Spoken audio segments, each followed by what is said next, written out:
We Active អារ៉ាមគុនខ្មែររដូវកាលទី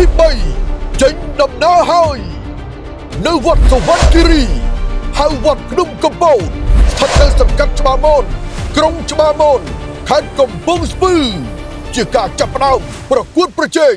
ស្វែងរកជើងឯកក្នុងប្រភេទទម្ងន់57គីឡូក្រាម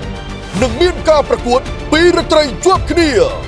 រាត្រីថ្ងៃអង្គារទី3រាត្រីថ្ងៃពុធទី4ខែមីនាឆ្នាំ2026ក្រៅពីបេក្ខភាពដើម្បីដណ្ដើមជើងឯកប្រចាំវត្តភ្នំកំពតក៏មានការចូលរួមពីកីឡាករកីឡាការិនីជាច្រើនទៀតដើម្បីបើកឆាកនៅក្នុងរដូវកាលទី3នៃ We Active អារ៉ាមគុនខ្មែរ We Active អារ៉ាមគុនខ្មែរគ្រប់គ្រងដោយសហព័ន្ធកីឡាប្រដាល់គុនខ្មែររៀបចំកម្មវិធីដោយគុនខ្មែរ Super Fight ឧបត្ថម្ភផ្ដាច់មុខដោយទឹកពិសាប្រណិត We Active ទឹកពិសាប្រណិត We Active បរិសុទ្ធស្រស់ស្រាយគ្រប់ពេល We Active មោទកភាពភេសជ្ជៈកីឡាដំបូងគេរបស់ប្រទេសកម្ពុជាបំពេញនិងរក្សាជាតិទឹកបានល្អហើយឆាប់រហ័ស